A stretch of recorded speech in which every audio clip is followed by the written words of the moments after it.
live. I still see off air. Oh, Oh, no, I'm seeing it's live now. Okay. Woo! Hello, everyone. Sorry I'm about 10 seconds late with that or whatever it was. But yes, this is the November Patreon Hangout. I decided to do it on my main channel this month because I had a good opportunity of having a few people come in with a lively debate. And we did have that between Fourth Root and George and Daniel Wilcox. And I don't know if you guys want to continue the conversation we were having. Yeah, sure. So just to recap, we were discussing property rights. We were discussing implied consent law, and drinking and driving and stuff. It was centered around drinking and driving and the breathalyzer tests. Right.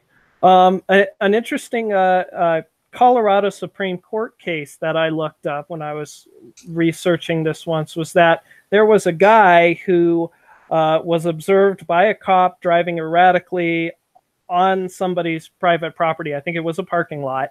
And he refused to take the breathalyzer, and the courts actually upheld that he had a right to refuse the breathalyzer. And the law says you have to be driving on a public highway. Now, I think they interpret highway to be any roadway, basically, that's public. Accessible in some way, shape, or form by the public, right? Well, no. However broadly they want to cast it. I think it's usually. I think in North Carolina, it's just any state maintained roadway. If the state maintains it, that's what state maintained. Yes. Right. Yeah. I mean, they're going to cast their net as broadly as they can because the more people they can get caught up in it, the more they can perpetuate the need for themselves. Right. So, I mean, let's fill those prisons up. I mean, there was like a case a few years ago, and I think it was here in North Carolina, or maybe it was South Carolina. This guy was drunk and he had locked himself out of his house, and he was waiting for like his wife or whoever to come home so he could get in. And it was cold, so he was just in his driveway. He went inside the car, cranked it up, and turned the heat on so he wouldn't be cold. And a cop came onto his property, found out he was drunk, and charged him with DUI. And they kicked that. Yeah, it's so common. Yeah, but he got away with that. He was okay. Got dismissed. Oh yeah, it got kicked on appeal. Wow, it's so nice to hear those. Oh, on appeal. So he was convicted initially. Well, it was just like the traffic court thing, the DUI, and he. I don't know if he appealed to an appellate court or got a jury trial or whatever, but at some point it got kicked. But.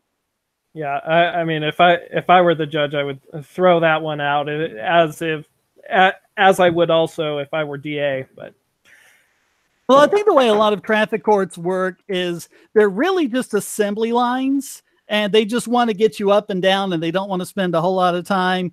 And so if you start saying, things like that, I'm disputing this, I'm disputing that, they'll just hold you over or something. Yeah. I'm not a lawyer, so I don't know all the proper jargon. But. Yeah. You know what's the biggest bullshit about, well, basically the entire criminal justice system this applies to, but in traffic court, how, all these plea bargains, where it's kangaroo court. Yeah, well, that's the game. They want the fees. They want you to come through, pay a fine. Oh, we'll let you go with no other ramifications, no points on your license. Just pay the clerk. Thanks for stopping by.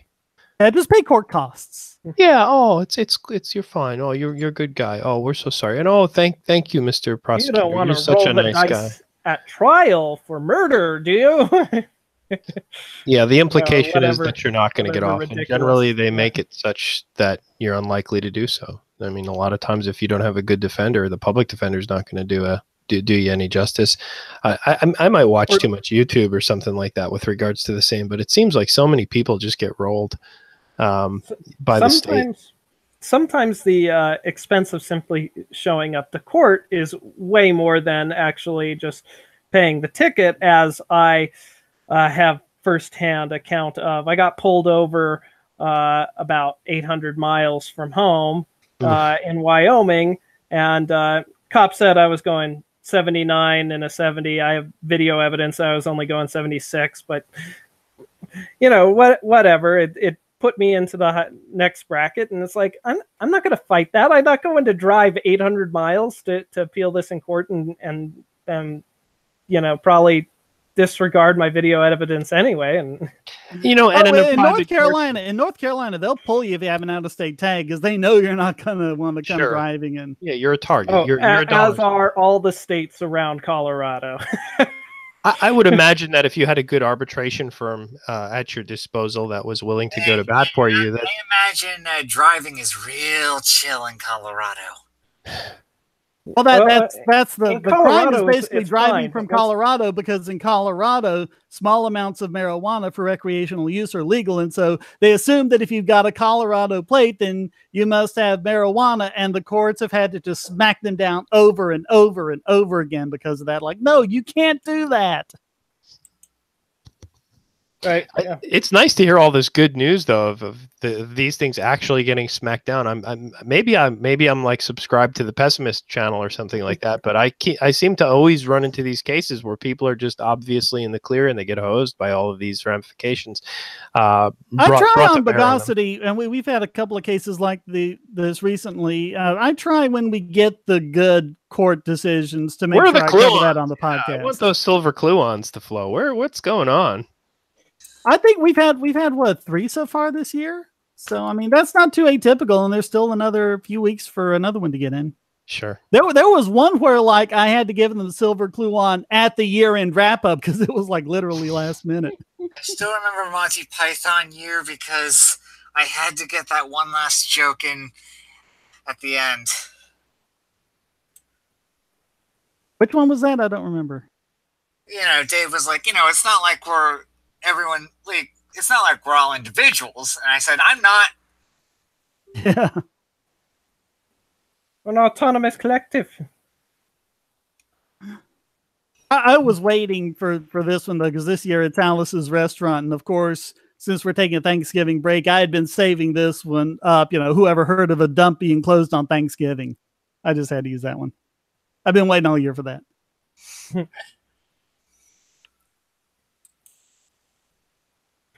Alice's Restaurant, that was an old show, and it was an old place. Where was that place? That was it was a song by Arlo Guthrie, a spoken word song that's like 20 minutes long or something. But it was based on a restaurant. It wasn't called Alice's Restaurant, but it was his friend Alice. And the song is just kind of like a humorously exaggerated version of what he actually went through, you know, in events surrounding that. And they made it into a movie, but the movie's not that great. Figures, that's what I'd remember. But Arlo Guthrie did play himself in the movie. So Shane and I are going to be collaborating on another response to Thunderfoot. He's been attacking Elon Musk over the Boring Company. Why? Well, I have no idea what that guy has against Elon Musk digging tunnels under LA. You can't dig holes in the ground. It's impossible. Don't you know that it defies the laws of physics? Look. A subway for cars. That's just the normal subway. Whatever. I'm going to straw man what he's doing. I'm going to dig a hole through this pile of sand. And look, it just collapses back in on itself. This is impossible. Elon Musk is a madman. Well, and he keeps saying is like, oh no, this is the Hyperloop. This isn't the Hyperloop. This is a completely separate project, and Thunderfoot just doesn't seem to get this. Well, to be fair, I think he knows that, but he certainly made that implication in how he titled his video.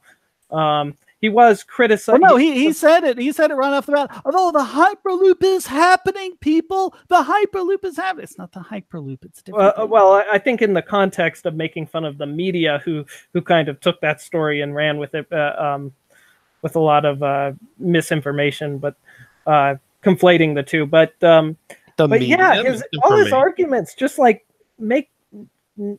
they don't really make any sense. He's all like, well, if you stand up in a subway, you can only accelerate fast enough. You know, like, how are you going to get up to 150 miles per hour? The track is only long enough for you to barely do that and then come back down. So the track is long enough for you to, even standing, accelerate to 150 miles per hour and then slow to a stop. Well, and isn't the idea, I haven't read up on all the details, but isn't the idea that like people would drive up their cars kind of like a ferry and stay in their cars so they'd be seated the whole time? Yeah, well, there's going to be skids that carry cars that you can drive, so you can drive your car to the station, get on, and then express all the way across town, and then continue driving at your destination. And then there's also going to be a more pedestrian-oriented pods that,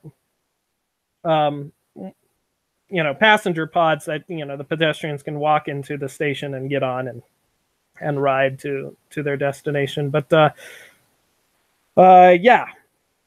Like one of the big selling points of this would be you can drive to and from it, as opposed to like a regular subway. You have to get there somehow, and then you just get to the closest stop to your destination, and then from there you either have to walk or get an Uber or whatever, and that's Tesla. Extra time and expense. And so this is You just drive, get on, and keep driving. And that also means that regular subways are more localized, with stations every quarter mile or something, But this would be an express. Yeah, and they keep stopping, so they can't really get up to speed because they have to have all these stops. But here you can just go straight across town.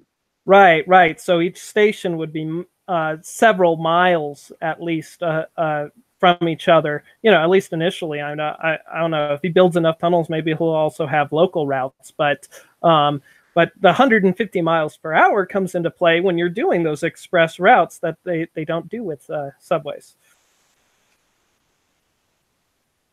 There's nothing about the technology that's infeasible.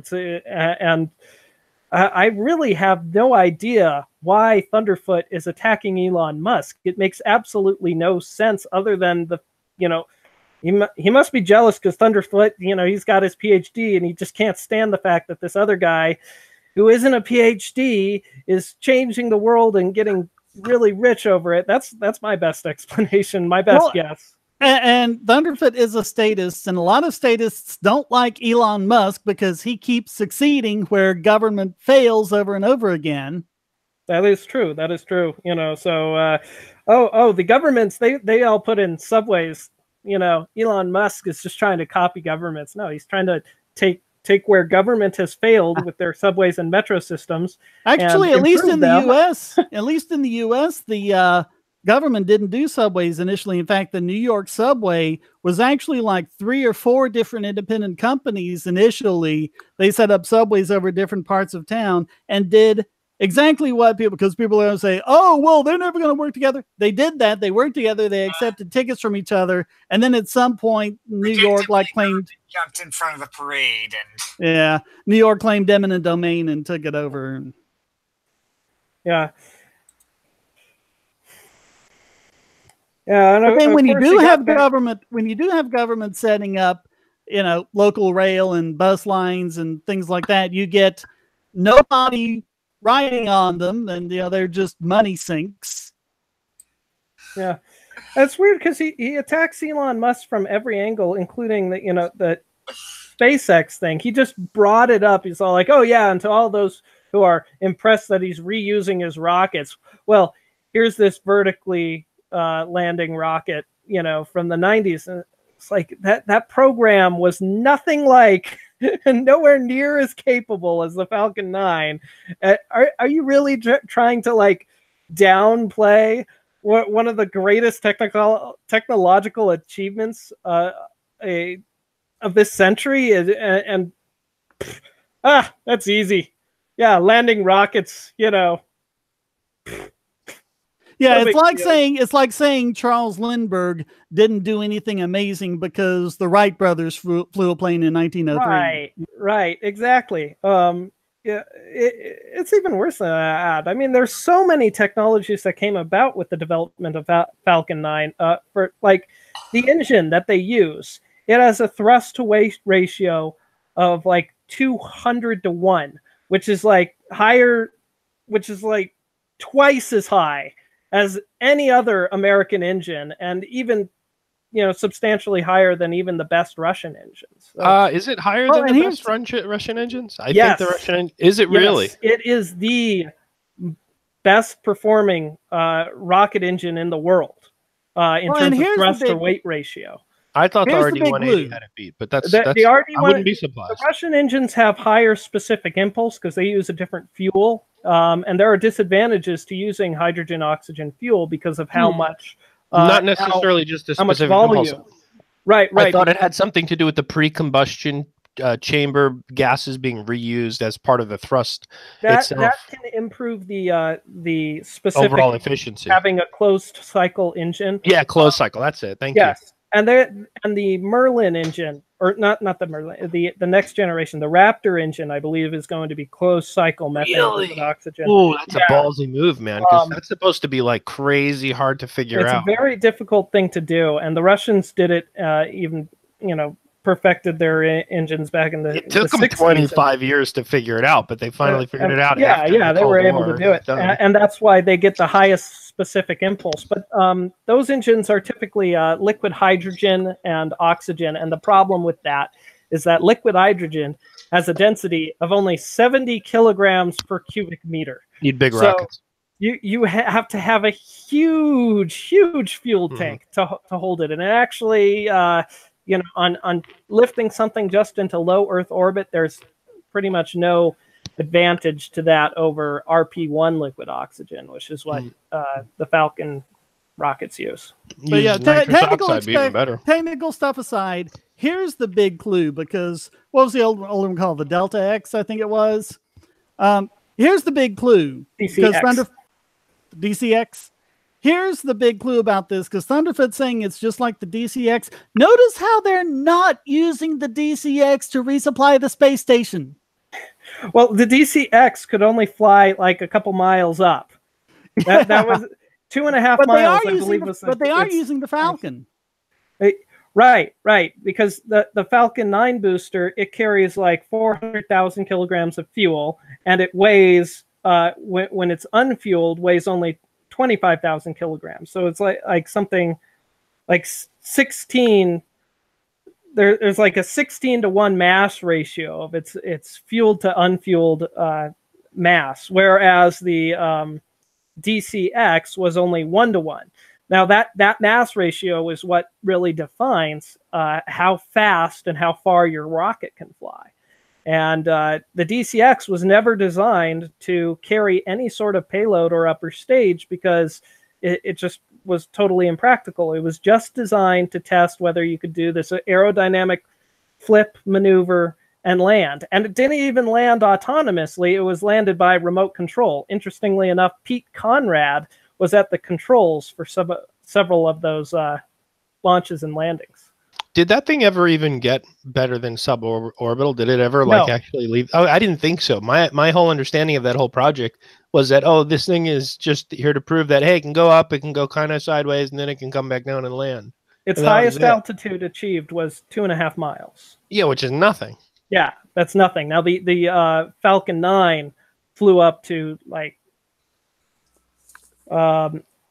it separates from the upper stage at 70 kilometers and continues up to like 100 kilometers. Right? It could go higher, but they save fuel so they could turn around and land the damn thing. Right. I mean, in fact, the numbers work out that if you just took just the single stage of the Falcon 9, just and didn't mind throwing it away, right? And you didn't mind throwing it away, you didn't have the landing gear on it, you could put a payload, a very small payload, on top of that, launch it, and it would get to orbit. So single stage to LEO. Single stage to orbit, yes. That's awesome, man. Yeah.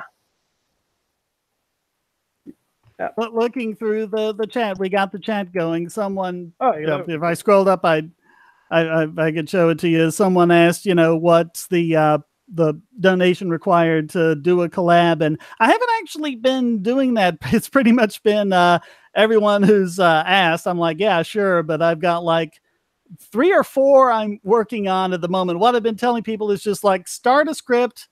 I'll join in and work on it when I can, and we'll get it done at some point. But yeah, there's not a Patreon level for doing a collab video with me, so I guess just hit me up somehow.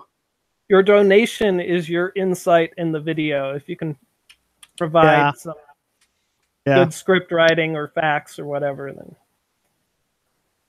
content is king.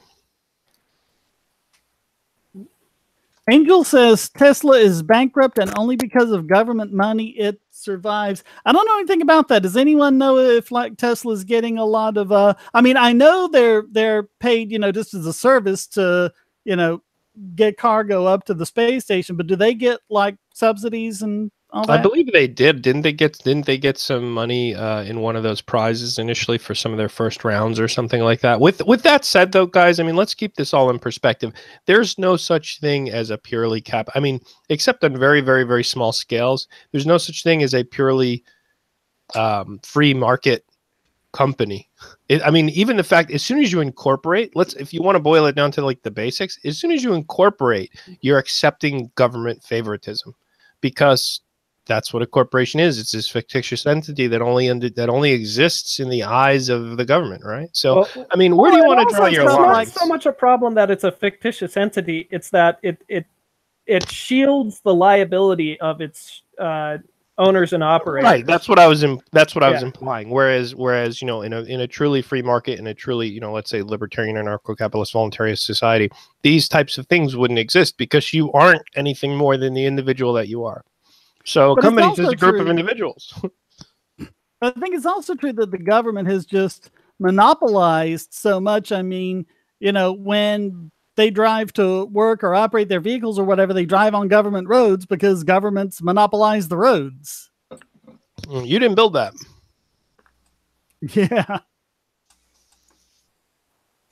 Yeah, if we weren't pointing a gun to your head and taking your money, you wouldn't have been able to do that. The old adage about the crutch. I don't know, they're basically acting like, you know, Tesla is just, you know, being propped up by government. From everything I've seen, it's kind of the exact opposite, because all the other car makers have these sweetheart deals to have like all these dealerships, and Tesla just wants to go into all these states and sell direct, and the states keep putting up blocks in their way.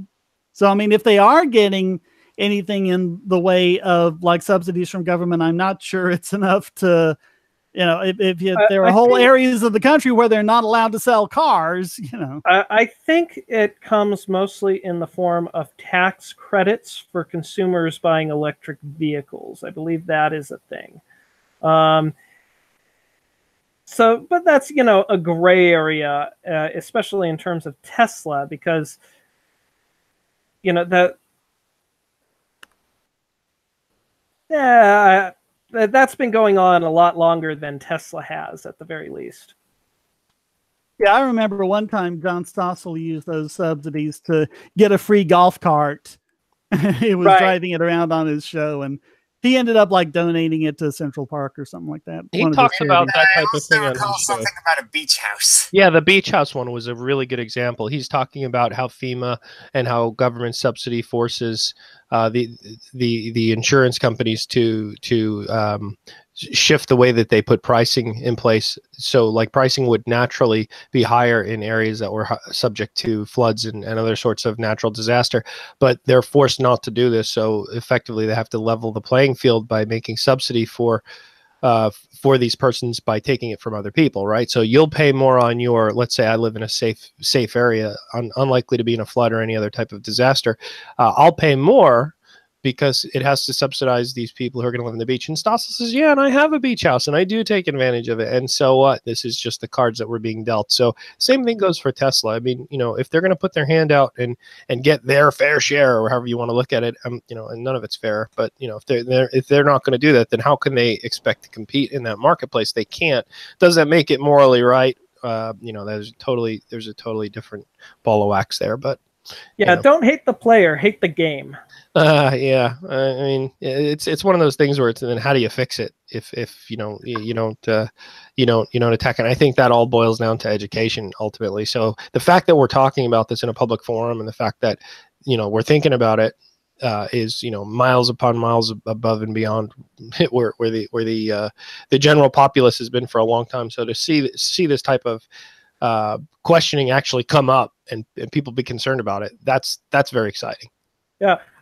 Interestingly enough, Elon Musk, when addressing, you know, the government approach to mitigating CO2 emissions, I mean, he just came out right there and said what I've been saying for years, what probably a lot of us have been saying, and that's like, just do it.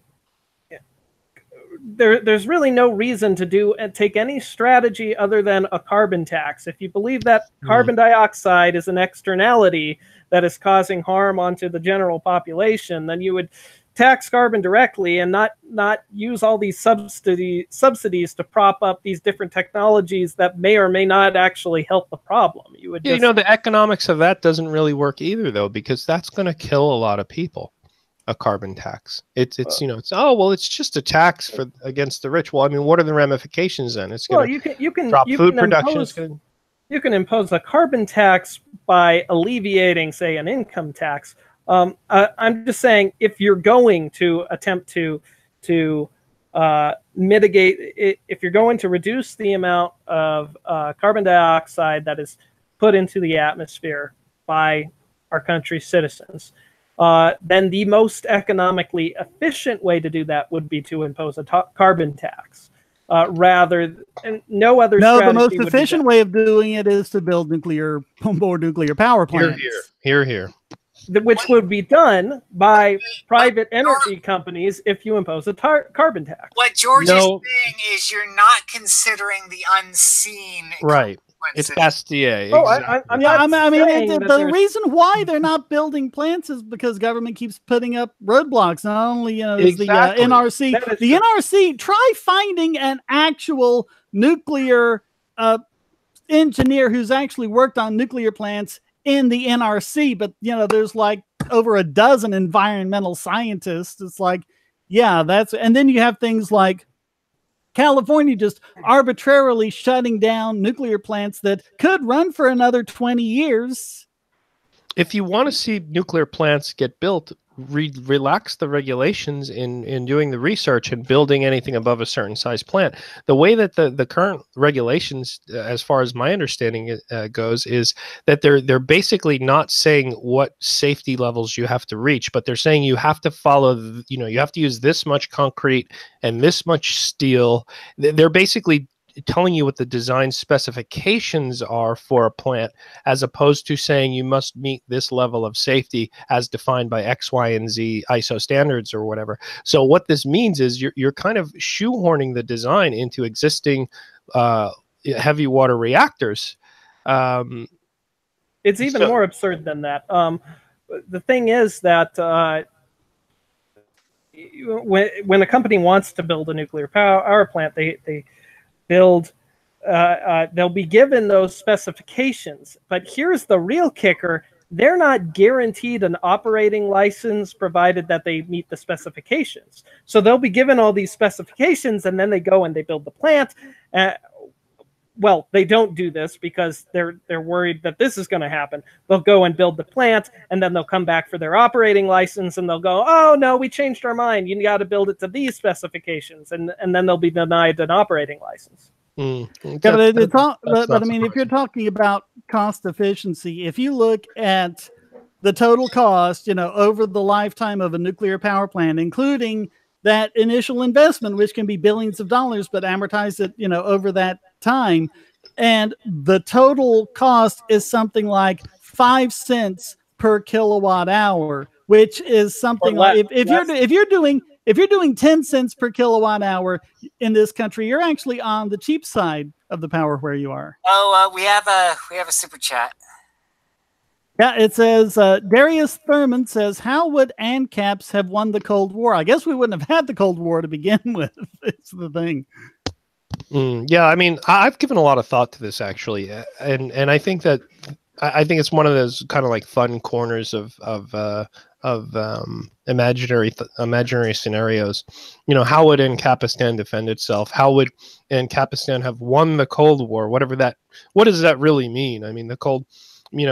what was that? It was kind of like a my dick is bigger than yours kind of scenario. Oh, we've got nukes. Well, we've got nukes. Okay. And we won the Cold War because our opponents were socialists and spent themselves into the poorhouse and collapsed. Yeah, and if the arms race is what did them in, which they would have gone bankrupt anyway, but the thing is, okay, maybe we wouldn't have won the Cold War and that the Soviets would still be communists, but it's not like they would have invaded Ancapistan, Now they're just changing. But I mean, Mises predicted pretty much beat by beat how the Soviet Union was going to fall, and this whole thing about being outspent in the Cold War didn't figure into it at all, and it still happened. pretty much beat by beat the way you predicted. Well, I'm sure. Well, I'm sure it accelerated things a little bit because there was a huge amount of money spent on arms, and well, so, but there was also on the part of the Soviets a huge amount of lying about the amount of money they were spending on arms. Yeah, of course they did put up some space stations and stuff like that, so they were spending money. But anyway, no, it's an unsustainable economy. If it's a case where you can't even keep a farm going, right, and where you're draining lakes that have existed for thousands, if not millions of years, Right. No, it's a not sustainable economy. Central planning doesn't work, and the more central the planning and the more rigorous it is, the more it doesn't work. So you see it over and over again. The more free an economy, the better the standard of living of the people, right? So this scales. It scales. The data is there. So that's how Ancapistan would win the Cold War, quote unquote. They would be the freest possible economy ever, and I will play devil's advocate here again and say it's not necessarily true that central planning doesn't work. Maybe for an entire economy, certainly it won't work. But large private companies in this country are successful and they have central planning. Well, the so really it's really big a matter of motivation. The really big ones move over to like a federated thing where they're kind of broken down. If you look at like Time Warner or Alphabet Incorporated, it's really just like a whole bunch of different separate entities that are just kind of all under this one umbrella. I would argue in a slightly different direction. I would say that this is kind of a conflation of central planning versus hierarchies, whereas hierarchies are a fact of nature; they just exist. Central planning isn't necessarily. That's not necessarily the case. That's when you're using force to extract the effort of third parties. Whereas in a company like Alphabet or anywhere else, barring of course the parts of it that are state driven and where the monopoly of force that is the government gives or grants exceptions to rules or gives special privileges to companies. Ignoring that part of it. Really, these companies are built by voluntary means. They're built with private capital from individuals acting as individuals. So while they are a continuity of direction in that these people all want the same sort of things, otherwise they wouldn't invest their money and time, right?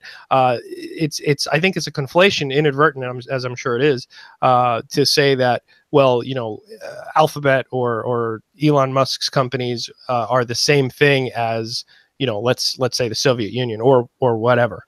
They're very different. The difference there is that it's voluntarism. Alphabet can't force people to use Google's products. The government can. So that's the key difference. The government is not at risk of losing business to their competitors, at least nearly to the same degree that private corporations are. Natural selection. I like to draw parallels between natural selection and a free market economy. It's not even necessarily that intent and planning play so much a role as that the businesses that satisfy their customers most will become the most profitable. So that's why it works. But getting back to another point about the Cold War, saying it was our spending against them that collapsed them. Look at how quickly Venezuela collapsed, and we didn't have a Cold War with them. Yeah, they just simply undermined themselves sufficiently to the point that even though they had these huge reserves of oil and this wonderful growing environment and all of these other benefits going for them, and it looked so great on the outside to so many people, holding it up as a bastion, a shining example of why socialism is good and it works so well. And then suddenly, well, what do you know? The cancer was growing inside the entire time, and sure enough, they're eating dogs. Yeah, someone said in the comments of one of my recent videos about how Maduro was nothing like Chavez. Chavez was much greater. My response to that was, well, Chavez had the fortunate luck to have died before the collapse, so everyone can blame Maduro for the collapse and not Chavez. But yeah, Chavez was the same policies. Yeah, it's so funny how much people were praising Chavez and saying, "Oh, Venezuela, it's gonna be so great there, socialist paradise." Then everything goes to shit. It's and tragic, then they go, "Not real socialism, right, not real socialism." Yeah, and the Nazis weren't socialists either. Right, even though it was in their name. Right, National Socialist Party. National Socialist. No, they're capitalists, man. They're capitalists. They're and look through their platform. I mean, pretty much everything the socialists are calling for today, the ones, there's a lot of ones that we're already doing, but even ones we're not doing that they're calling for, that's in the Nazi platform. Admittedly, a name isn't necessarily indicative. See the Congo Free State. Or feminism. Yeah, but I mean, look at their platform and look at the things they were doing. They had Social Security and they had, nationalized industries and, they had, mandatory, labor unions. And roads. I want to make a correction. And trains. They had lots of trains. They were good at trains. Yep. I meant to make the opposite joke about feminism. Feminism is a really weird thing because they are pro-woman and like anti-man, and they say that, oh no, ignore the name. We're egalitarians in practice. Right? They want to down with this false patriarchy that doesn't actually exist. Right. So that's anyway. Well, and I mean, it's interesting because they get this patriarchy by cherry picking. They say, okay, look at how many politicians and how many of these big corporate executives are men. It's like, okay, but look at how many homeless people are men. Look at how many, people with, mental illness or suicide victims or, things like all these other things. You can cherry pick, whatever examples you want. Shut up, you misogynist. I mean, and there are differences in general between men and women. I mean, women are more agreeable. Men are more argumentative. I don't think that's necessarily true. It's not necessarily true, but when you look at it as an aggregate. Here's what you both don't understand. No, I'm kidding. Being argumentative here. I see what you did there, Shane. Jordan Peterson talks a lot about this particular topic, and I think his arguments, while I don't fully grasp all of them, they're pretty interesting. I mean, there are differences between in general men and women, and women, men, and men alike will argue until they're blue in the face that a lot of this has to do with social training, right? So like you're not born that way. It's not inherent in the fact that you're a man or inherent in the fact that you're a woman that you're going to act in this way or that. But when you look at this in nature, you find that, well, maybe there's more to that. That there's more to that than, or even if you look at the socialist countries of what is it, Norway, and what are the Norse countries? That, Norway isn't socialist. It's a myth. It's a myth that the Scandinavians are socialists. So what he points out is that there's this drive to equalize outcomes in these countries, and they want to equalize the representation of men and women in different jobs. So they try very hard to get more men to be nurses and more women to be typically male roles, like let's say software developers, right?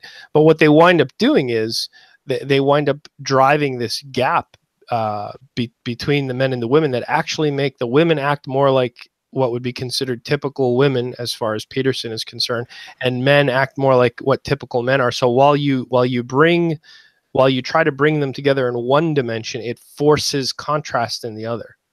So I think that the problem really stems from the fact that they're collectivists, and so they seem to have this ridiculous idea that if general differences between men and women are true, that somehow justifies, forcing men and women into particular roles, when, the more realistic of us recognize that, sure, we can accept the fact that these general differences are true, but that doesn't mean that we're going to undermine freedom of choice here and encourage, little girls interested in sports to pursue those, or you're not what have you. But I mean, they're operating from this assumption that the same portion of men and women are always going to be interested in the same things, and that's just not the way it is. There was like some kind of experiment. I forget what kind of monkeys it was. It might have been macaques or bush babies or something like that. But they gave them like a bunch of children's toys to play with, and I mean, they had never seen trucks before, and they had never seen houses, but like the boy monkeys gravitated towards playing with, trucks and tractors, and the girls gravitated towards playing with doll houses and stuff like that. So there was no possibility for any sort of, cultural indoctrination or anything like that. That's interesting. I mean, that's pretty interesting. That sounds like a pretty easily repeatable experiment. I'm curious to know more about that one. Yeah, like has it been reproduced, or what were the conditions? That's an interesting one. Yeah, I don't know a whole lot about it. I was just kind of reading about it. And there's something that I should mention, because Rebecca Titus has posted this a couple of times. I wonder what Shane is going to do when he hears he is being drawn as a chibi. Well, I don't know what a chibi is, so that's... a chibi is a small body, big head. Oh, is that kind of anime thing with the big head and the big eyes? Yes. Okay, yeah. I'd like to see that. I think I'd be adorable. I think it'd be very amusing. Not trying to show off Elon. He's just insisting on standing up and looking at the screen. I think he sees himself on the screen. Aww, he's adorable. Aww. Hi there. Welcome to the Bogosity podcast. You're saying hi. Can you say hi? No, he can't. He's not nowhere near talking. How old is he? Hi. He is just over 6 months old. That's awesome. I've got 3 myself. Highly recommend it. I've got a grandnephew who I think is a little over a year, and I mean, he's running around getting into everything, and he is just such a happy kid. He's adorable. I have a nephew who's 14. Or 15, actually, I think. He's 16. Well, our youngest is 10, so they're getting out for a few minutes so that I can play with him. He's getting really excited. So, yeah, our youngest is 10, and then there's a 16 and 17. So they'll be out of the house in a couple of years. And of course, my son's autistic, so he's still with me. He's 20, but. Ew.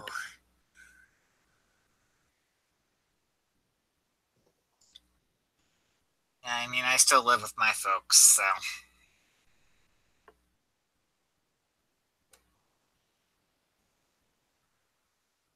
Hello?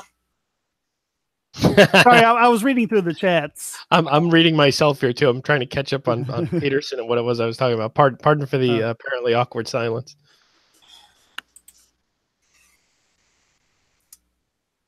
Yeah, but going back to the thing about engineering, because I remember.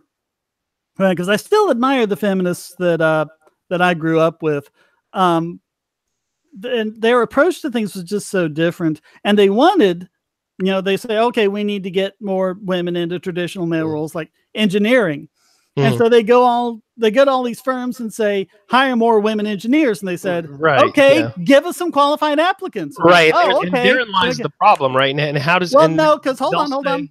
Let me finish. Because then they went to the colleges and they said, well, accept more women applicants as engineers. And they said, great, get more of them to apply. Right, exactly. Yeah. And so they went down to the high schools and they were talking to all, and what they found out was that if you want to get women interested in engineering, you have to sell it differently, because boys can be kind of nerdy and we like the high-tech toys and stuff like that. You but said with the women, again. Yeah, that's if the women you want to get them into engineering, what you say is, if you become an engineer, this is how you can help people. Yes, you've hit the nail on the head. You danced around it for a while there, but the point is effectively this, and Peterson points it out very clearly. Men are interested more, this is not an exclusive thing, but in general, more in things. Men like things. Women like relations and people. That this has to do everything with the whole agreeable and argumentative thing, and it's just the nature of the beast. Boys like toys. Girls aren't as interested in toys. They're more interested in how they can affect relations. So, women want to help people, which is why you find that they make great nurses. And this is generalization. I mean, I've had, personally nurses that are wonderful that are men, and vice versa. But, I'm not saying, women should all be nurses and men should all be engineers. No, there's some really tremendous female engineers. It's just, ratio wise, you can count them on one hand, relatively speaking, because of the nature of the beast. It's not it's not misogynist. It's not patriarchal. It's just the nature of things. And I'm sorry, it's quantifiable. You can measure this. This is a real thing. So unless you want to change the natural nature of man and woman, you kind of have to let things lie where they're going to lie. I mean, do you want to engineer society into a shape that it has never existed in, and then bear the ramifications of the same? I don't know if you want to do that. Doesn't neuroplasticity kind of call the idea of human nature into question?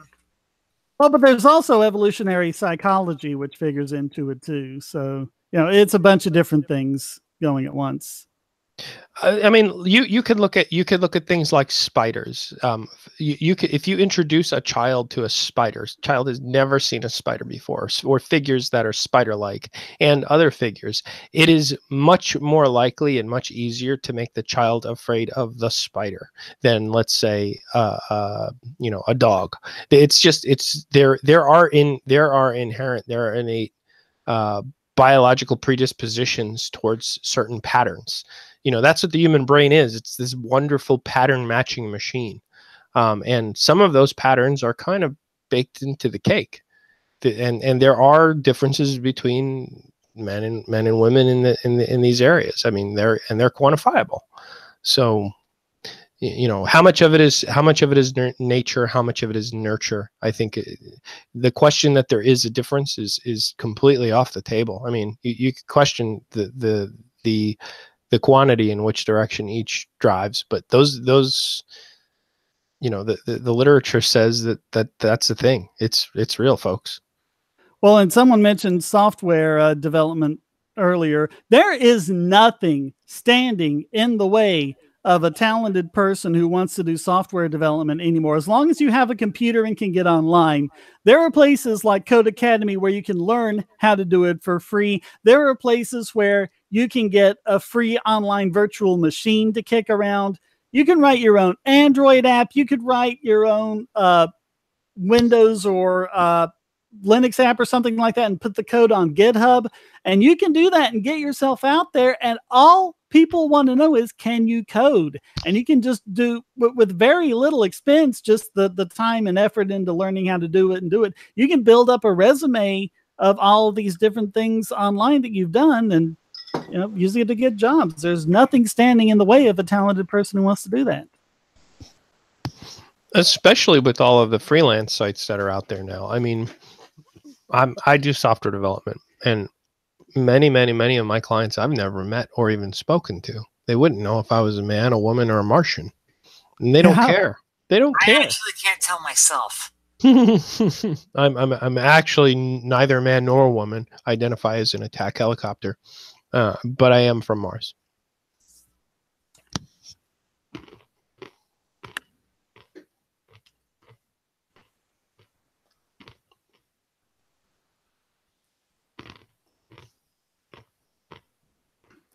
All right, we're back to dead air. So what are you boys doing for Thanksgiving? Anything good?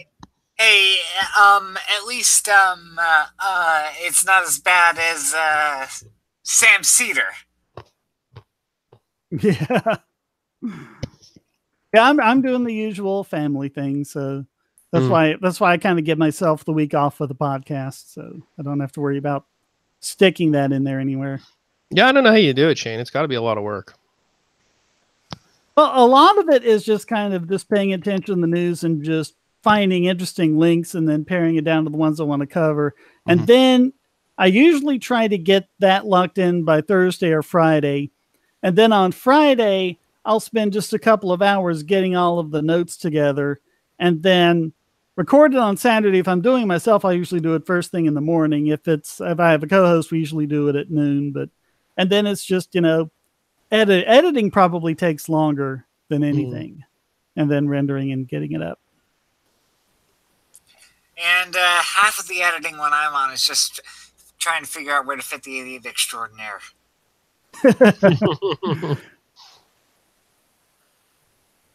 I think we need to have an idiot extraordinaire contest here. No. We did at one point. Oh, I probably won. So you can do it the best. Well, my most popular video on YouTube is counting to 210 in one breath. Yeah, it was a world record at the time. But I won't do it, and we've already done it. Bore our audience. Yeah.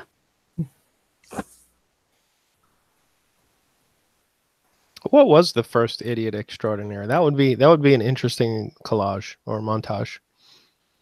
All of the idiot extraordinaires edited into a single contiguous idiot extraordinaire. Yeah.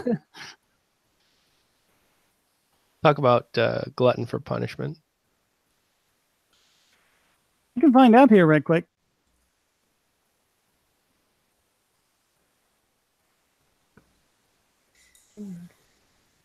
Lifelong objectives, gentlemen. My lifelong objective is to move to Mars. You and Elon. Mine's not done. This is a blast from the past. Very first idiot extraordinaire was Venom Fang X. Oh yeah, I remember that twerp. Name I haven't heard in a long time. The first one I remember watching, as for the podcast, was Rand Paul, actually. I remember because he won Idiot Extraordinaire and Silver Clue on in the same episode. That's weird.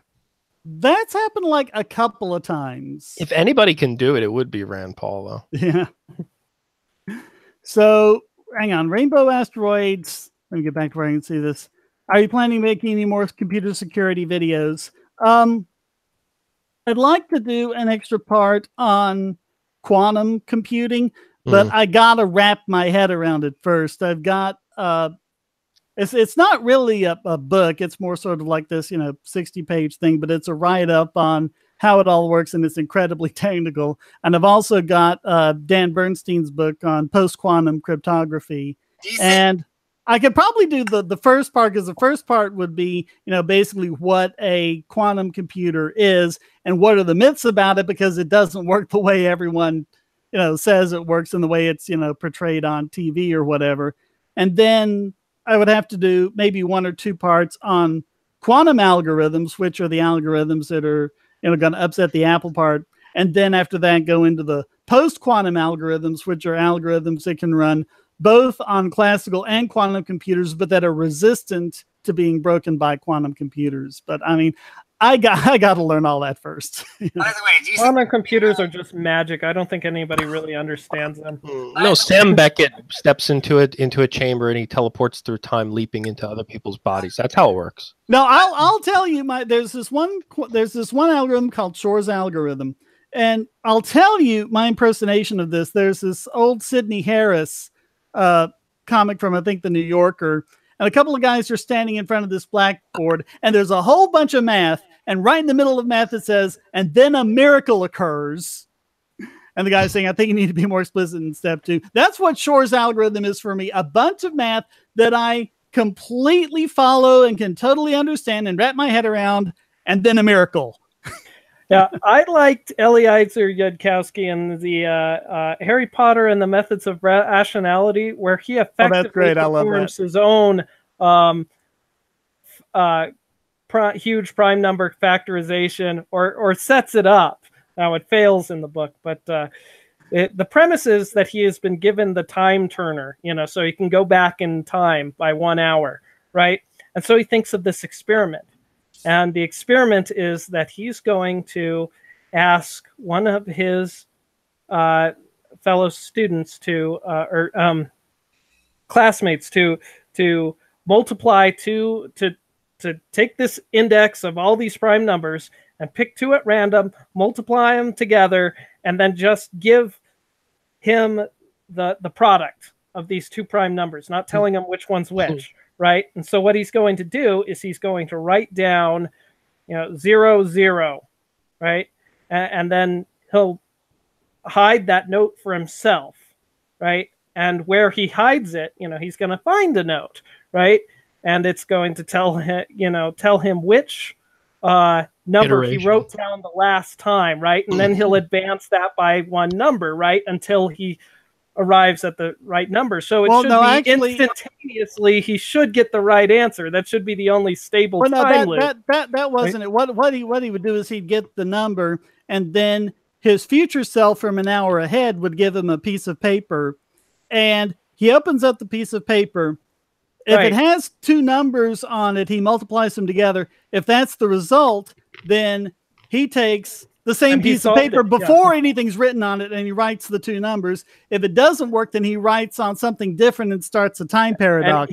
He would add 1. So it involves a time paradox to solve it. And so instead of, what he's expecting to just get the right answer right off the bat, right? But instead of that, he gets a note that says, "Do not mess with time." So he's so jarred by this that he writes on a note, "Do not mess with time," and hides that for himself. Yeah. By the way, do you think there's going to be an intermediary between silicon and quantum, like, say, molecular computing? Or I've heard that they've been doing some experiments with quantum computing on silicon chips, which is really exciting, because if they can do that, then there's going to be a lot of advancement really quickly. Yeah, well, the idea is if you can do that, then Moore's law can keep going, because otherwise in about 10 years or so, it's going to break down because of quantum limitations. Well, it implies that we have the infrastructure to build these chips and experiment them with them very rapidly, and very rapidly prototype new chips, and we don't have to develop an entire new architecture or industrial architecture to support the quantum computing, because we could do it on silicon. Right. But the problem now is they're just cramming more and more transistors into a smaller and smaller space. Eventually you get so small that quantum effects become relevant, and then all of a sudden you don't know, which direction, the electron's going down. And so that suddenly it's a quantum computer all by itself. Then you just got to go small enough, right? But I mean, the quantum computing is about leveraging that to actually do computations that you wouldn't otherwise be able to do. Hey, Eso! Hey, how you doing? Yeah, quantum computing is a little different from conventional computing. It's not simply that you're able to shrink it down to the size of atoms or subatomic particles. Right, you're using the fundamental stability of these things in order to find something else out somehow that I don't understand. Well, here's the basis of it. Here's the basis of it. Normal computers work on bits where they're of state of on or off, or 1 or 0 or whatever. With quantum computing, you have qubits, and with a qubit, you can store a 1 or 0, and then you can get that back and observe whether it's a 1 or 0, but as soon as you do that, you destroy it. Right. Yeah. To observe is to disturb. It's in a state. The cat's in the box. Is it alive or dead? That type of thing, right? Right. So Yeah. using Shor's algorithm, you can check every single answer in a string of entangled bits with one iteration. You don't have to go through, because that's how Well, you can. it's actually the thing you just said about, you know, trying to figure out the prime numbers. Right. That's called the discrete logarithm problem, and Shor's algorithm gives you a shortcut around the discrete logarithm problem. Is how it works. Actually, So it I makes it linear. just looked at one of your older classroom videos where you talked about information and the 1 or 0 thing. But I mean, the idea is like, I mean, you could have what we don't have right now, which is true, provable randomness. Just by, if you want a random 256-bit number for an encryption key, you just set 256 qubits, read them and destroy them, and then read them again. You're going to get perfectly random results out of it. So. Hang on just one second. So, Shane, I wanted to show you something. I'm linking you in your Discord server right now.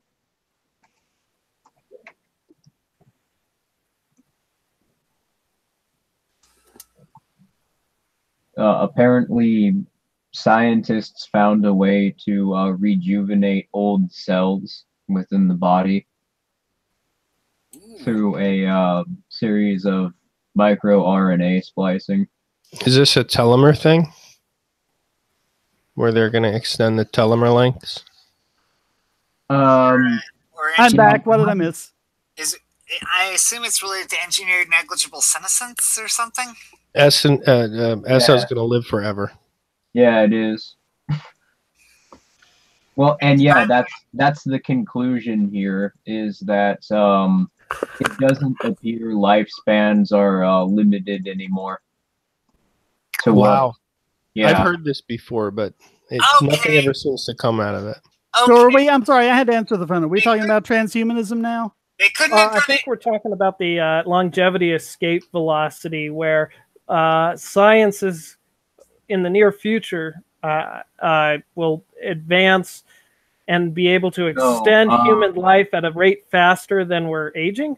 No, not in the near future. The University of Exeter just published a study, basically, where scientists were able to actually manipulate cells on a molecular level to where they function as younger cells. So do they have like fruit flies that don't? Yeah, but that's still a long way from infinite longevity. They couldn't have done it in time for Stan Lee. Well, but I mean, yeah, the concept is that the life expectancy is 80, so you get to 80, but then by that time the life expectancy has been pushed up to 100. Then you get to 100, and then the life expectancy has been pushed up to 120. Then you get to 120, it's been pushed up to 150, and so on, and you kind of ride the wave. That's kind of the first generation of immortals there. That's essentially what's happened here. I foresee that one of the problems is that we really don't solve problems until they become a problem. So there's nobody going to be working on extending human life from 150 to 160 years unless there's actually people who are 150 years old. Well, for the same reason no one was studying Alzheimer's 100 years ago. Mm-hmm. You know? Yeah. That and the lack of scientific method, though. Right. So there needs to be people who are currently dying to push innovation towards curing death, I think. Well, it could be such that a particular technology is developed that kind of relegates most disease past thousands of years. I mean, it's difficult to fathom what that would look like. But then again, 200 years ago, flight of any sort was, not really a thing. Well, and the big problem isn't disease, because there are all sorts of proposed solutions for that. But you've got a contradiction here, because with cells, one of two things happen. As cells divide, the ends of the chromosomes called telomeres they get shorter and shorter, And eventually they'll get so short that they start interfering with the genes. And by that point, the cell is supposed to self-destruct and die. And of course, that can only happen a certain number of times. And that's why we age and die. Well, you could say, okay, let's just keep the telomeres going. But then you have a second problem, because then you have cells that live forever, which means they reproduce forever. And then you end up as basically one big lump of cancer.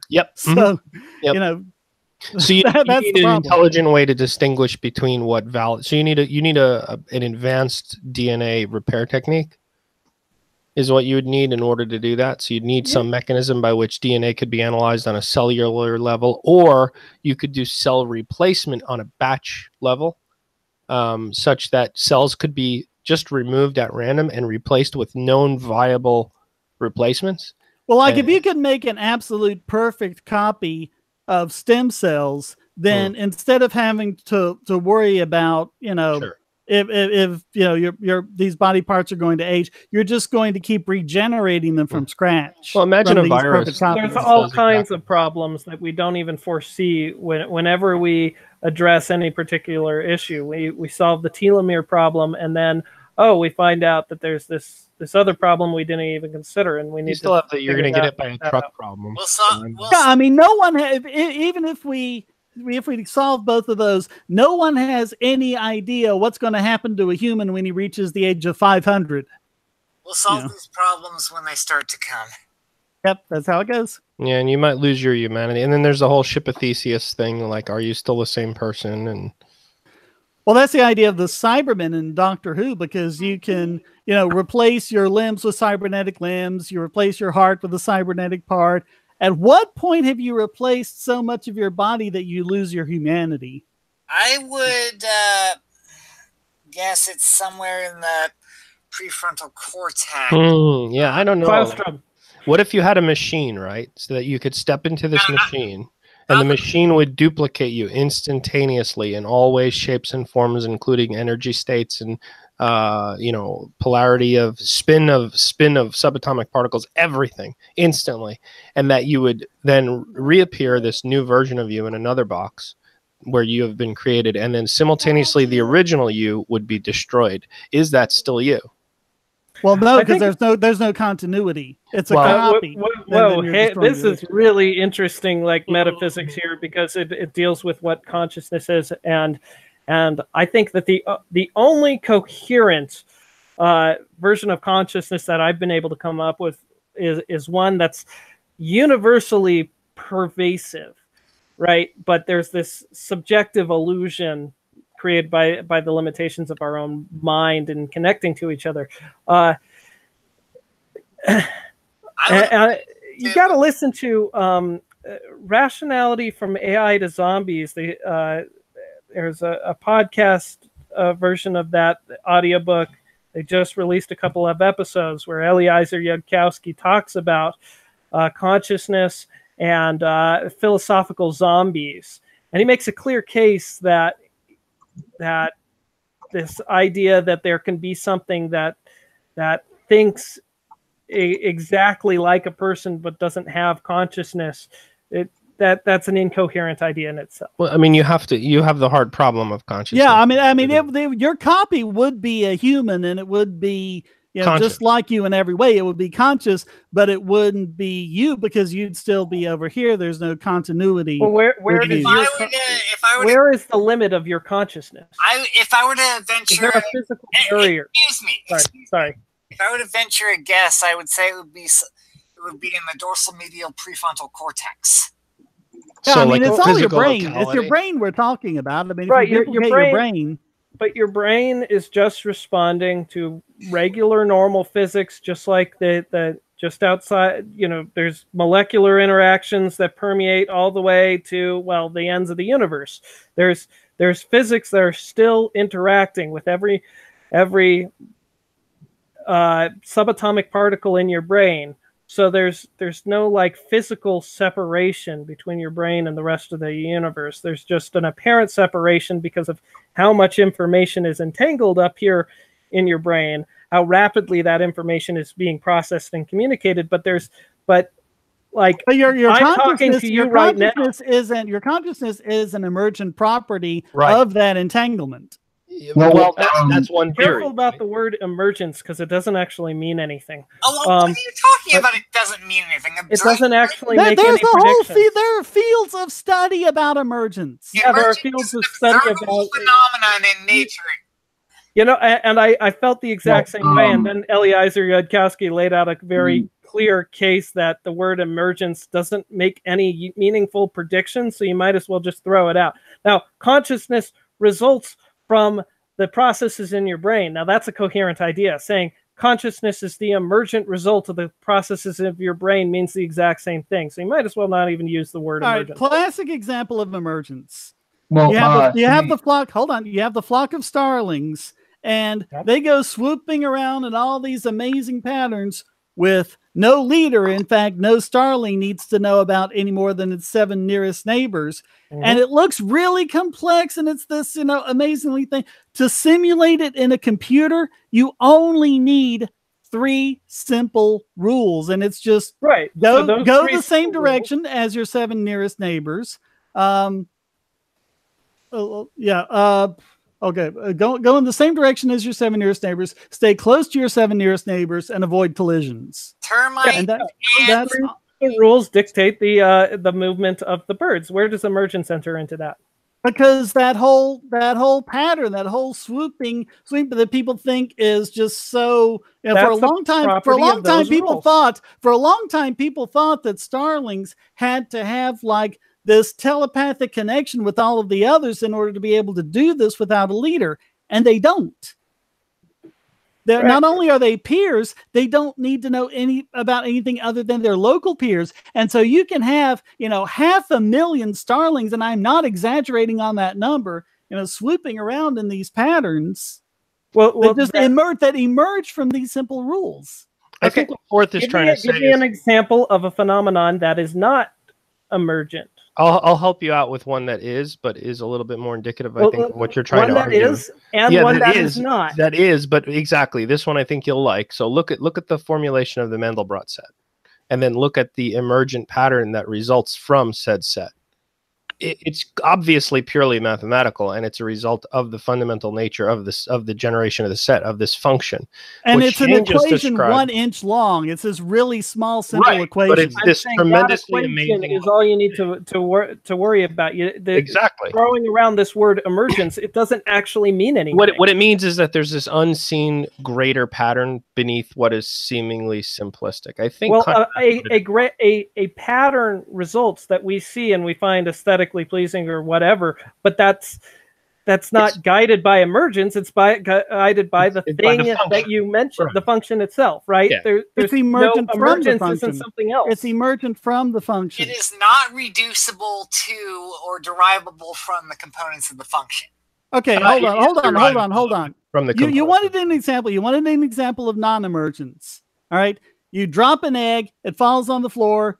It breaks and makes a mess. Yeah, that's non-emergence because you're not increasing complexity. Wait a minute. But you are increasing entropy, and there are so many more possible states of a broken egg than there are of an intact egg. Most of the fragments are triangular, and how come the surface of the egg on the floor and now conforms to a flat shape, and the yolk is surrounded by the white and all of that stuff? Oh, it's emergence. You could say that the shape of the egg then is an emergent property of the egg breaking. It does. The initial creation of the egg did that, but those were properties that were still the case in the intact egg. So they didn't come from the process of breaking. The process of breaking made it a state of higher entropy. So the act of breaking the egg is not. The broken egg is not emergent of the intact egg because there's no complexity or properties that it has that wasn't already indicative of the intact egg. The creation of the egg, the formation of the egg inside the chicken from all of the genetics and how it goes together, that is emergent. But the breaking of the egg is not. I could concede that the word emergent, just the word, the adjective, in some contexts can help convey a certain meaning, but But for the most part, I think sometimes people throw out the word emergence to as oh, well, that explains it. It kind of like phlogiston.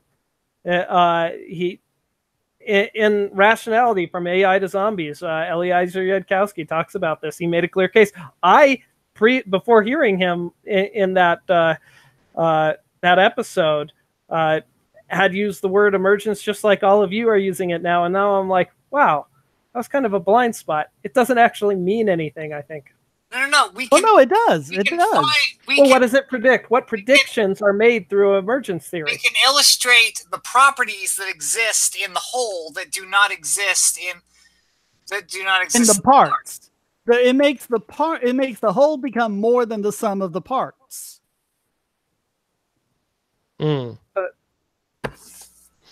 Would you say so that? If I said that something, if I were to describe something as being emergent and something being not emergent, you would be able to make predictions about what I'm referring to? Emergent, it cannot be derivable from or reducible to the sum of its parts.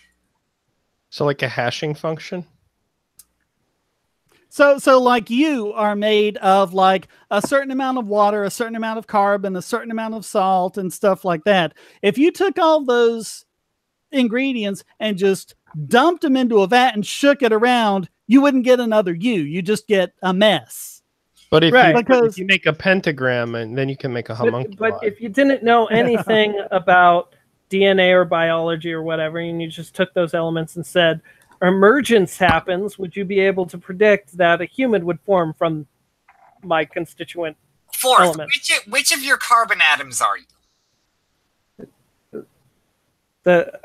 I'm which water molecules are doing thinking right now? Which water molecules are involved? I think a better question I personally think that consciousness is kind of universal, and that my subjective consciousness is special in that it's a localized reduction of entropy. Excuse me, are you taking the by chance panpsychist approach of Christoph Koch and? No, I didn't base this off of anything. I can't mark a definite line anywhere in my brain, around my brain, anywhere where consciousness would abruptly stop. It kind of like tapers out and becomes more incoherent. But like I'm talking to you right now, so there's information going from my brain through my voice to your brain. Our minds are affecting each other, and in that sense, this conversation we have is a slightly more of the information of our brain is slightly entangled. So our consciousness is very partially unifying through this conversation. So I don't want to draw a clear distinction. Well, is the consciousness even necessary for that? Yes, this is actually very similar to the panpsychist approach that consciousness is a fundamental property of the universe. Well, do you need consciousness for all of these interactions to happen? Pretend that I created a machine that acts in every way, shape, or form indistinguishably from an external perspective as fourth.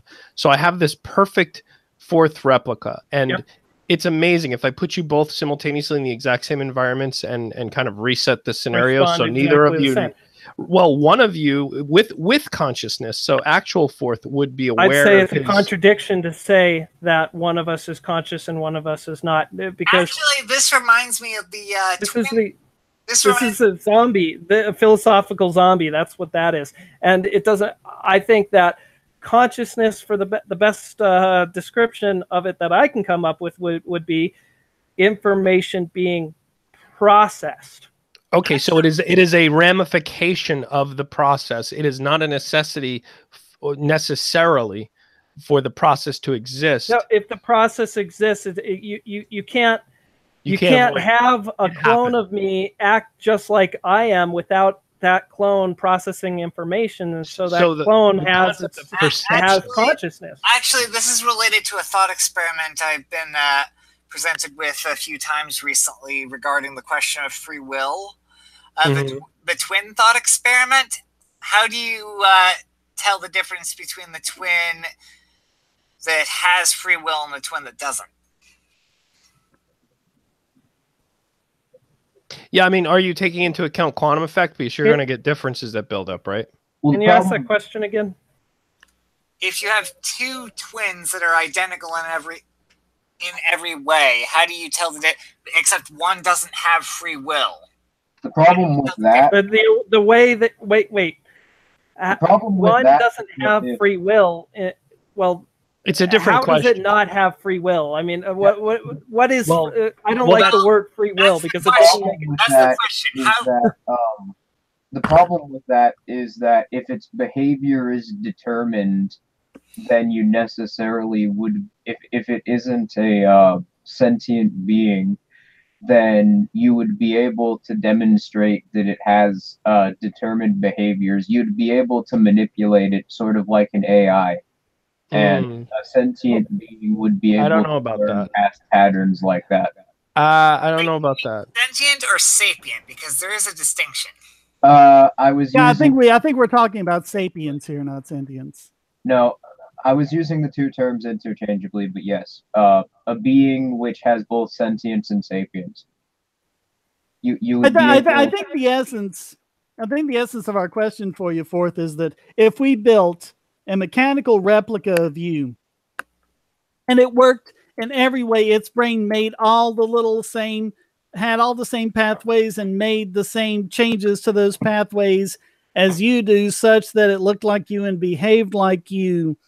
Would it have consciousness? And if so, how would it link up to this kind of cosmic consciousness you seem to be talking about? I'd say it doesn't link up. It's part of the cosmos, and the cosmos is universally conscious. That's a leap.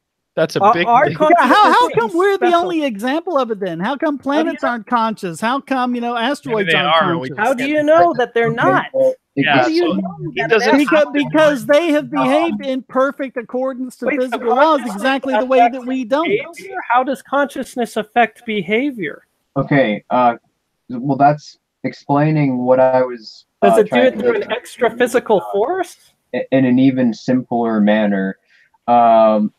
In order that's a paradoxical line of reasoning, because if it wasn't conscious, if it didn't have sentience and sapience, then it wouldn't be able to cognitively function like something that is. That's right, sort of what I'm getting at here. Unless consciousness is emergent, and then it would, because it's an emergent property of that structure you set up. What Fourth is asking is how does consciousness affect behavior? I think he's taking the epiphenomenalist approach that consciousness is just a passenger or an illusion. Then how do you know it's there? If consciousness doesn't help my decision making, then what good is it? Doesn't that lead to a very nihilist perspective? I mean, would you say that nihilism is like an acceptable sort of way of being? I want to address a previous question that was thrown out there, which is trying to remember what it was, or this idea that consciousness is just this passenger. Well, why do you say that? What makes you think that there is a passenger? Well, I mean, using the basic Descartes. Can't use the word "I" now. No, the very fact that you assert that a passenger exists means that that passenger is detectable, in which case it doesn't just go along for the ride, it's actually affecting you and causing you to say that there is a passenger. Well, it is you, right? I think, therefore I am. This is the exact problem with the epiphenomenalist approach, as Daniel Dennett described. Daniel Dennett criticized this approach by pointing out that if the epiphenomenalist approach of a passenger as a side effect of the brain were true, then the brain should not be aware of it. Right. But it is aware of something, and But you what just can it be aware of? It can only be aware of things that physically manifest. So how do you know you're aware of it? How do you know that you're not happening just because I'm saying rides? I'm aware of it. So that it's causing a very real physical effect. So there is a physical component to this. If consciousness is observer detectable, could simply the observer could simply be with the observing the fact that you, the actual mechanical thinking thing, is causing all of this. You're still just doing, I'm playing devil's advocate here. I don't necessarily believe this, but you the observer is thinking, you believe that you're at the cause of this, but you're really not. You're still just observing. You didn't cause it. You're just observing it, but you feel like you did. It's the nature of the thing. But the fact that I'm saying, oh, I can feel that I'm observing it. Well, the fact that I actually said those words, that's a real physical thing that's happening, right? So that implies that there is a physical effect that consciousness is happening, right? Or that consciousness is having. But I'm saying that is a contradiction, because or that posits an extra physical kind of thing. So I think that consciousness is no different from ordinary physics. And there is no barrier to ordinary physics. It's ordinary physics is just universally pervasive. There's all these field fluctuations going on, and you can't draw a barrier around your brain and say, oh, consciousness doesn't expand beyond this. No, it expands and permeates everywhere. It might be concentrated where information is being galaxy together. It might be concentrated where information is being processed and interpreted in a way that makes us think, oh, consciousness, I mean, I don't know where the difference reverse entropy kind of thing. Yeah, this seems pretty clear cut. I mean, if you create a clone of yourself that is also conscious, then that doesn't mean you're both sharing the same consciousness. That means you just created another being which is identical to yourself that also has a consciousness of its own, a separate consciousness that's not really linked up with yours in any way. Right. You don't see from the clone's eyes. You don't think the clone's thoughts. You don't share these things simply because you're made from the same stuff in the same pattern.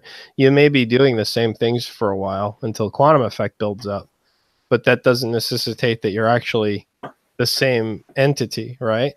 So then what is the source of that? And I think I know your answer, Forth. Your answer is the source of that is just the facts of the physics of the whole thing. That consciousness is an effect of the mechanism. It's a side effect of the mechanism. Let's take that asteroid example. That's interesting. Is an asteroid conscious? Is it aware of my existence? In a sense, it is aware in that I can move across this room, and then that'll change the gravitational field that is affecting, Phobos. Are you saying that? Hold on, just a second.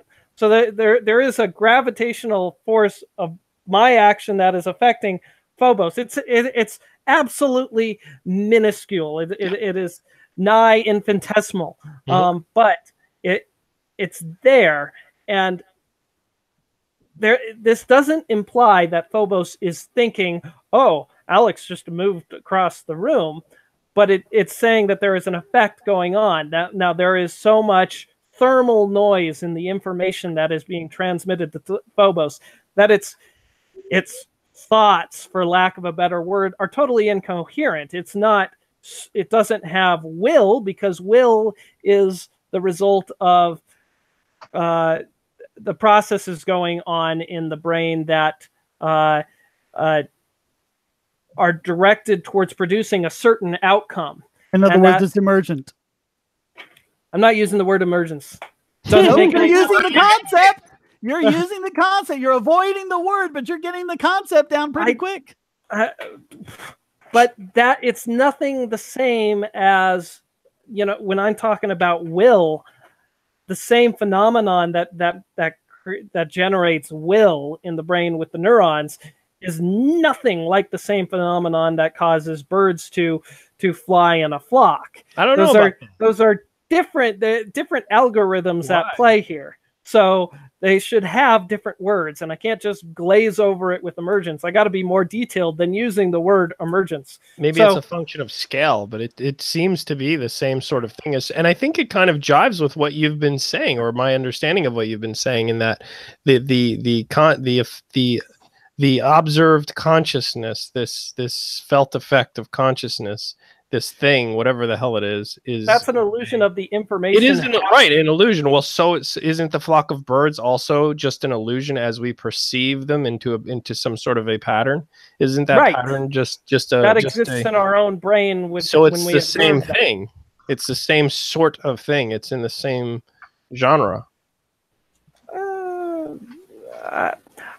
I just don't want to use the word emergence because it doesn't make any useful predictions, and it kind of kills the dialogue. How does it not make any useful predictions? We can cite clear examples of because this conversation is no longer interesting if I just say, oh, consciousness is emergence. I don't continue to examine what gives rise to consciousness, which I'm explaining is the... No one is saying to stop examining it.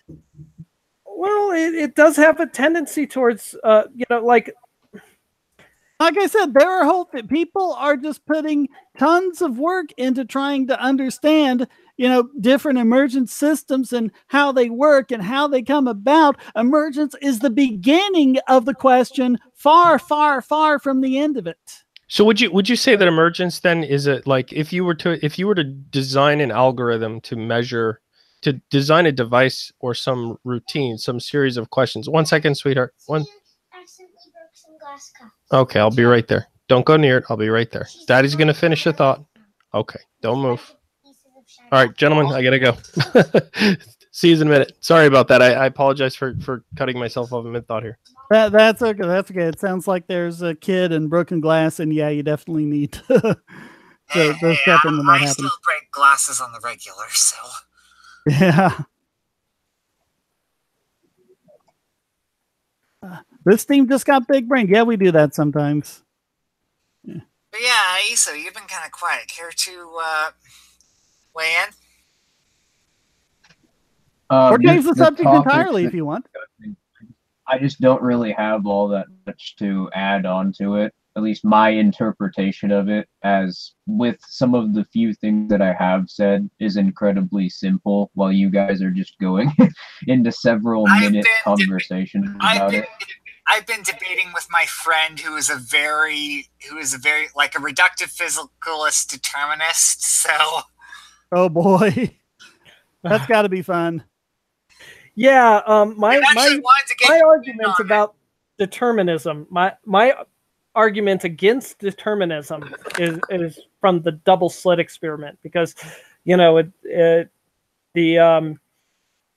determinist would have to say that that photon, when it's released from its starting point, before it goes through the slits, it's already got determined which way it's going to go, and the fact that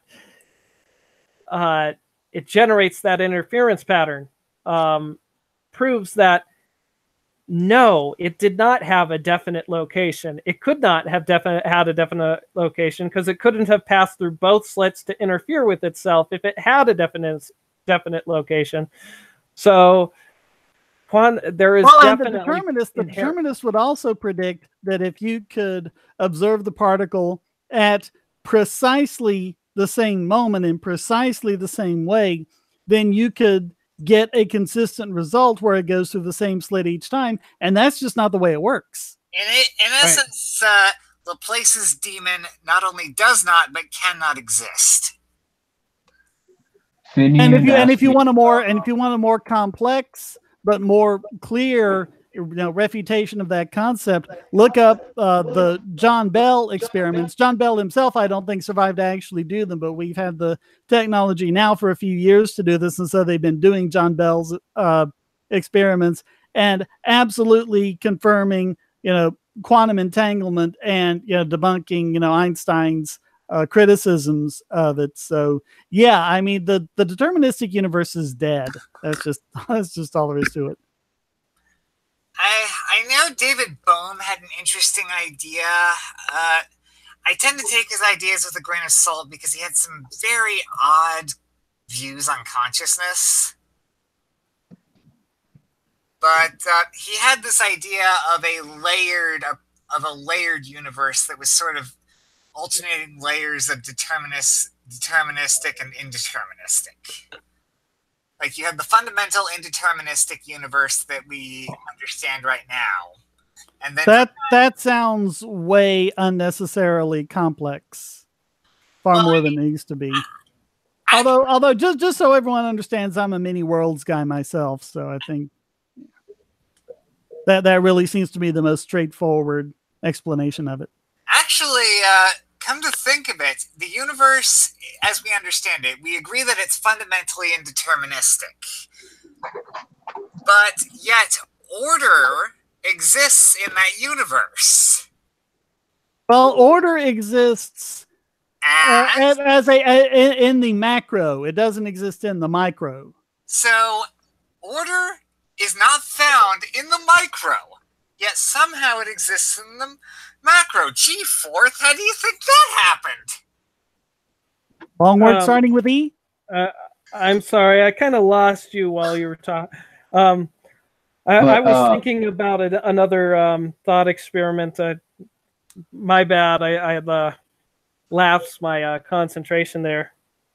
Hey, Shane, I did want to ask you about something, because there have been a lot of, just recently within this last year and a half, there have been some insane advancements in medical science, particularly in regard to cloning and the prolonging of human life.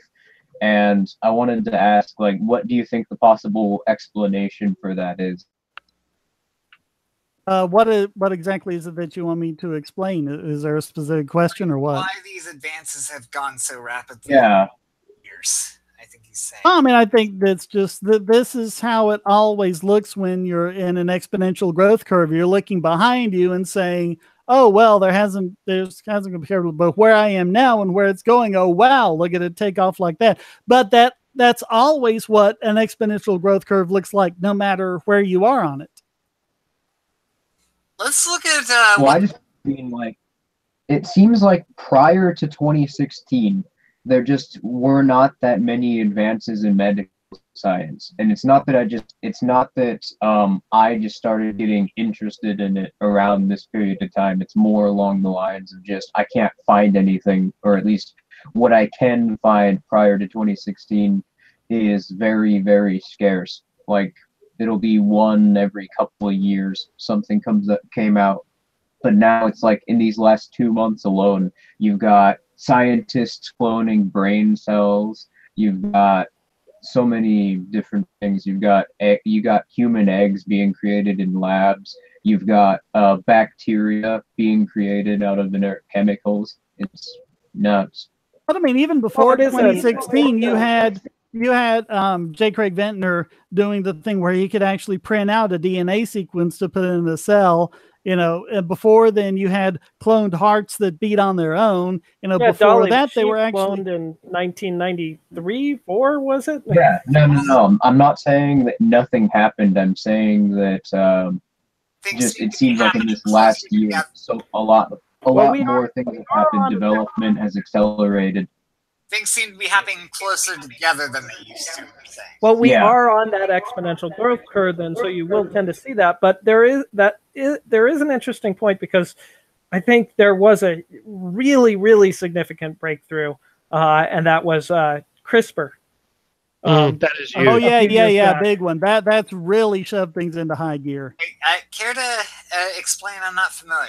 CRISPR is a genetic engineering technology derived from certain bacteria that were able to incorporate genes of viruses, and they believe that was as like an inherited immune defense mechanism. So they've adapted this enzyme Cas9 so that they can make custom edits to in genetic engineering. But prior to CRISPR, genetic engineering involved a lot of luck, a lot of basically trying to hammer the genes into the cells, sometimes literally shooting the It's like a cells shotgun, with gene yeah. guns. Yeah. Yeah. You wrap the gene around a particle of gold and you shoot it into the cell and hope that it integrates into the genome. And there was so many problems with it. But Cas9 CRISPR came around recently, and it made it so easy and so quick, simple to put a gene at anywhere you want in the genome. You could select where you want it to integrate to, and you could put the exact gene you want into the genome, and boom. And it's just...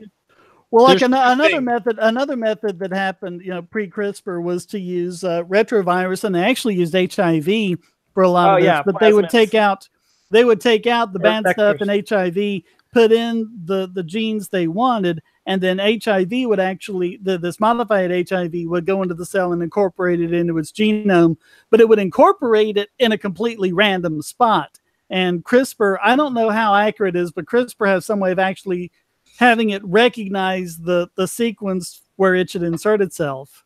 Yeah, my understanding of the CRISPR is it's two parts. The first part is the CRISPR part, which actually makes the cut in a specific location. So somehow it's tuned to figure out exactly between this gene and that gene where it's going to cut the section out. That part falls away, and then you need to have a plurality of replacement pieces that are inherently chemically going to want to bond into that space.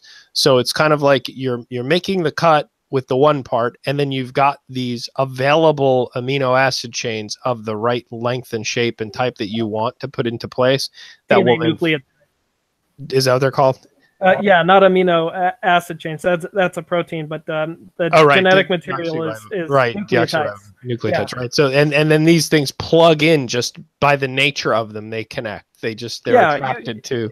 If you have a chain of nucleotides that's not paired up, it's naturally it's going to want to bond onto a matching pair, and if it's not matching perfectly, it's very weak. The bonding will be very weak, and it'll fall back off. So, yeah. But there is something that I think you should point out, because it's easy to look at things like you mentioned. Oh, they were able to clone brain cells. Well, there's all the difference in the world between cloning a bunch of individual brain cells and actually growing a brain. Those are two entirely different things. Admittedly, I think cloning is the wrong way to go. I think we need to create. Digital neurons. You want to live in a machine, huh? Yeah, go to the Black Mirror. No, what I mean is they've created brains, not full brains, but basically what they call mini brains out of brain cells.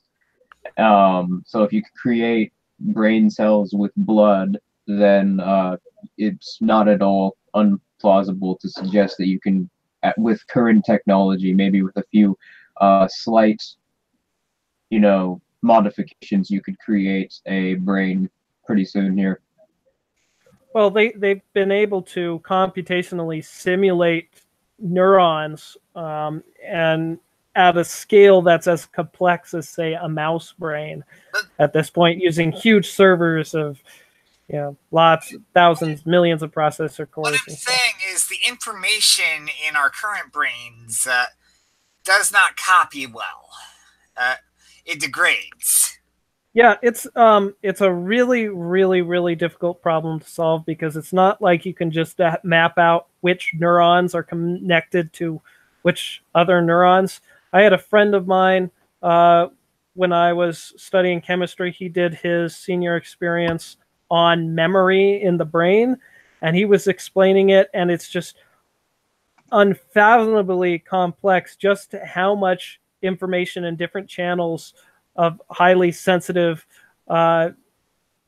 there's multiple channels, various different metals that are reacting with your dendrites in your synapses, so it's how could you possibly go in and examine the configuration of each neuron down to the freaking atomic and molecular level at the synapses where they connect in order to extract the information that would be necessary to reproduce consciousness. That's a very difficult problem. I guess that's why they call it the hard problem. Yeah, the hard problem of consciousness. So a single neuron is much more complicated than it would appear to be. Just as, you know, like a triad of connections. It's much more than that.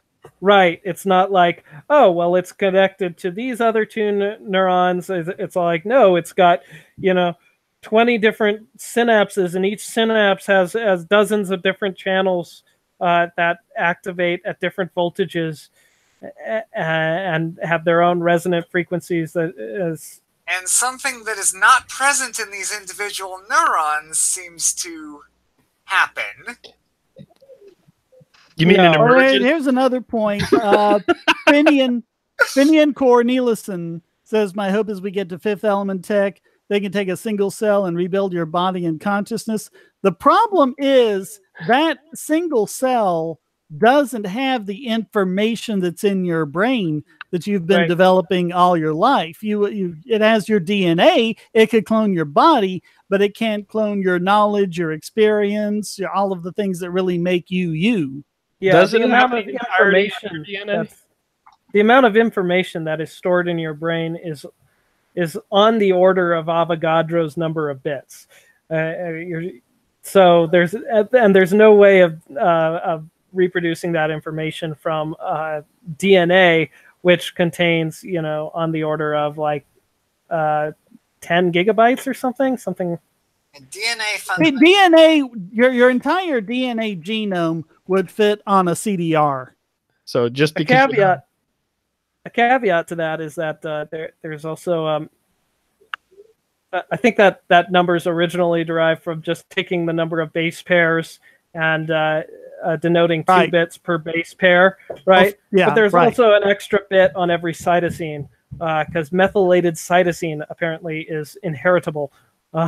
Which is really, really interesting because they studied this in how it affected Holocaust survivors and their descendants, and they found out that those who went through the Holocaust had methylated cytosines on certain genes, and their descendants had the same cytosine methylation, which means that something happened during the Holocaust. The stress on those individuals caused their gene the methylation to occur and turn off certain genes, and those genes stayed off in future generations, which is kind of like Lamarckian evolution. Well, from what I saw, it's passed down to children but not grandchildren.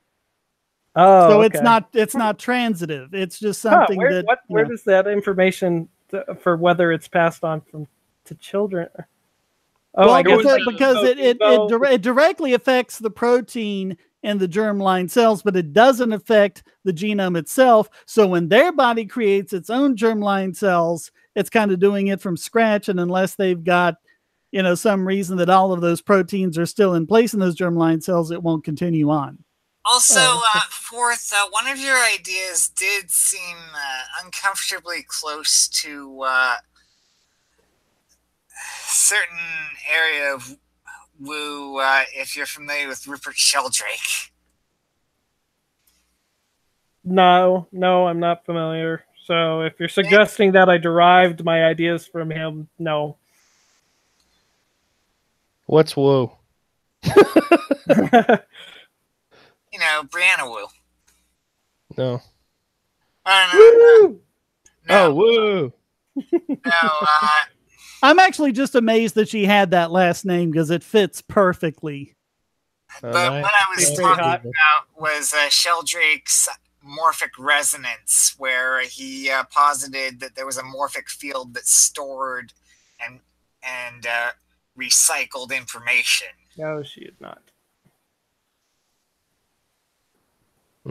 Yeah, there was a study that I remember watching a video about that basically there was this like a very stressful event in Canada where there was some kind of a large power outage for like a number of days, and women who were pregnant in a certain trimester around this time who went through it there was this huge correlation between a certain I don't recall what the specific anomalies were, but they were like quantifiable, and you can tell that there was a propensity for the children who were being developed during a certain trimester, this time window, that would have this particular trait or these series of traits outside of standard deviation of all other children, born outside of this time, or gestated outside of this time window. So yeah, it's kind of like there's this stressor that can somehow affect the genetics and the genetic predisposition for particular traits to show themselves.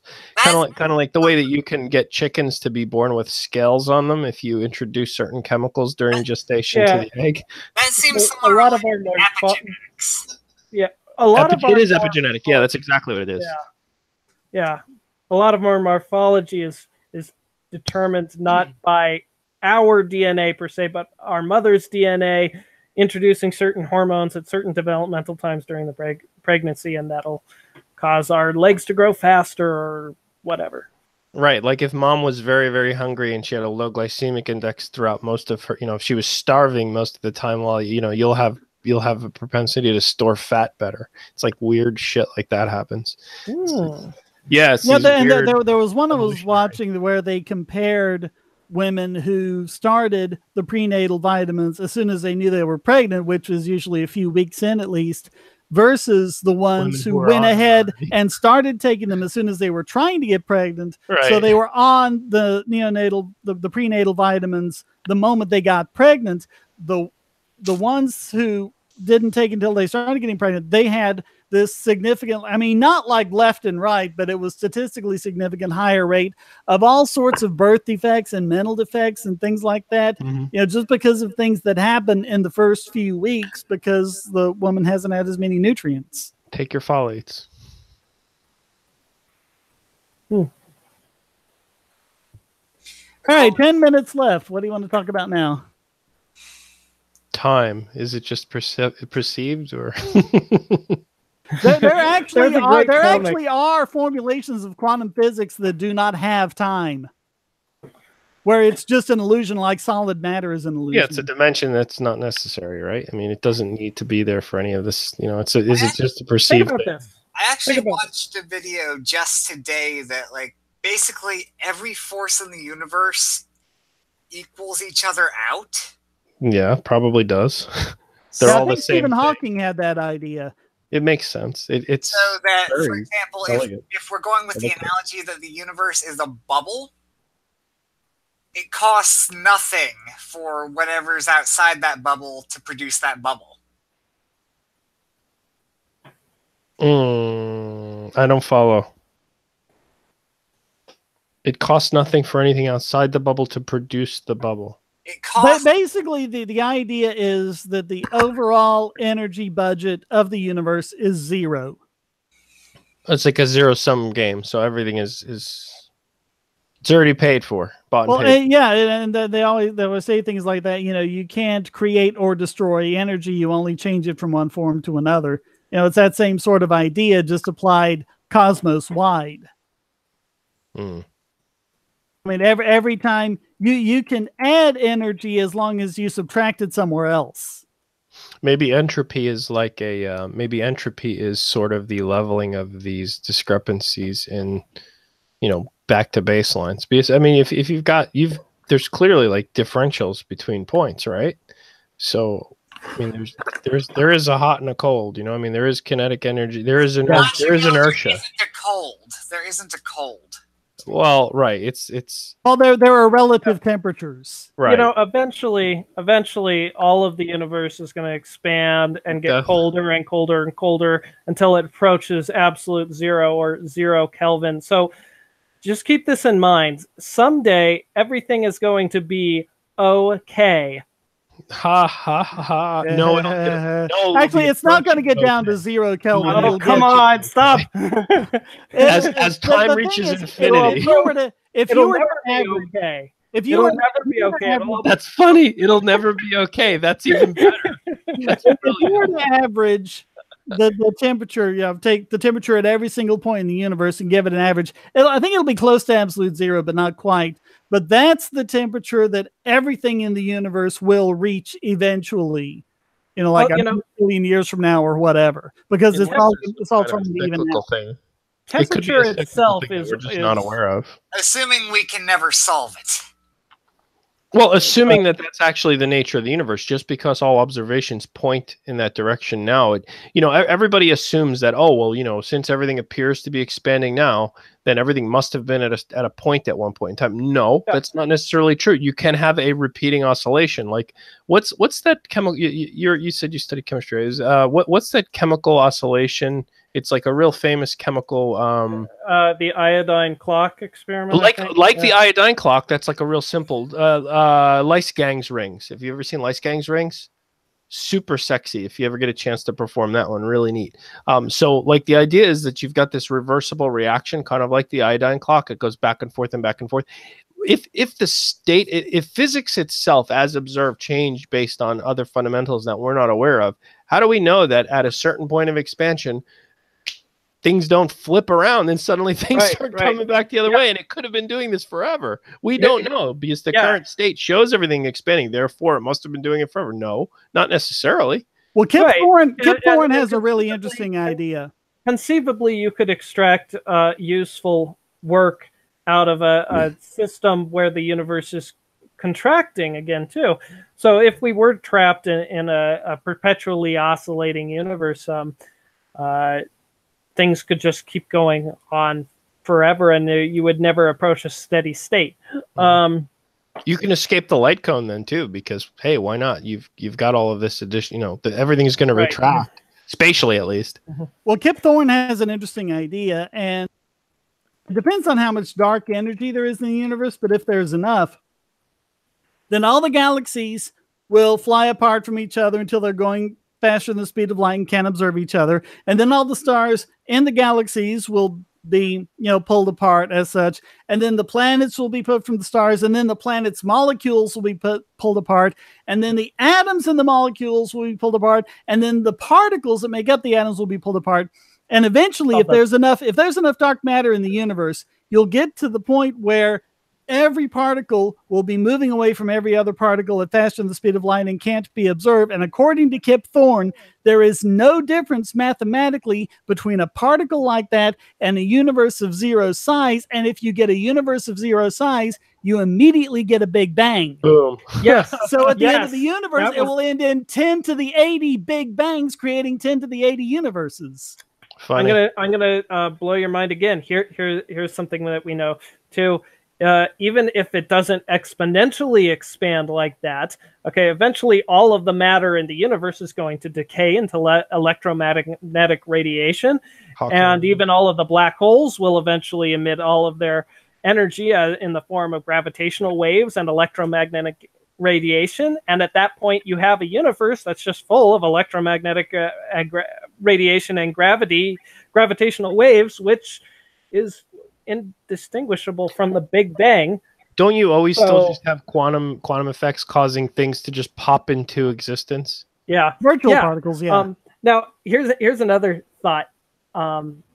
If that's the case, we're currently developing gravitational wave astronomy, and one of the powerful things about this is that gravitational waves will permeate through everything.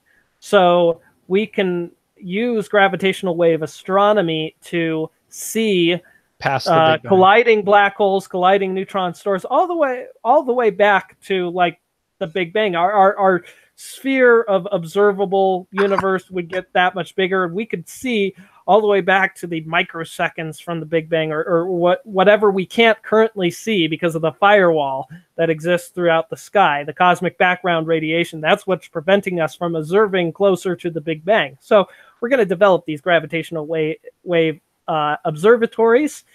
And, well, if an entire universe lived out in that first microsecond of the Big Bang, right, might they have arranged to have black holes collide so that they could emit gravitational wave blips that could be detected in the next generation of the universe? Yeah, so we're going to That's something I thought of. I'm not sure beyond how sound the science is there, but that would be really interesting if we turn on these gravitational wave detectors and wait a minute, there's intelligent signals coming from the background radiation. What? Also, wasn't that the plot of Stargate Universe? Also, just in case, I think we need I don't know because I didn't see it, but that would be interesting if it was. They beat me to it. just in case, I think we need to formulate an escape plan. All right, plan? 1 minute left, everyone. Any final thoughts? So long, and thanks for all the fish.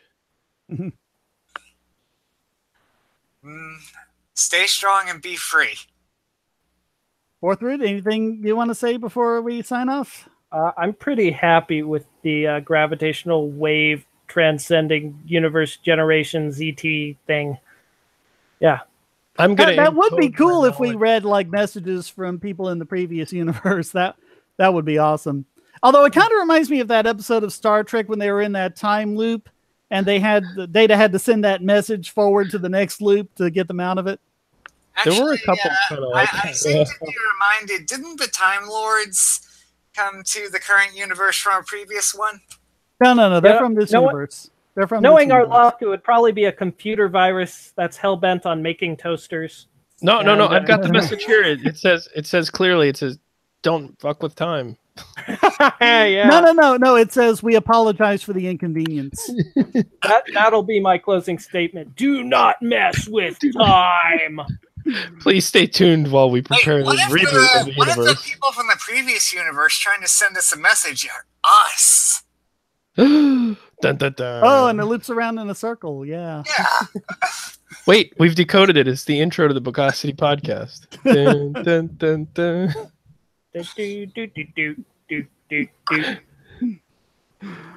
Thanks, guys. All right. Yeah. Thanks. This was so much fun. Thanks so much. This is a great one. And as usual, thanks to the viewers, thanks to the patrons, thanks to the people who donated in the super chat.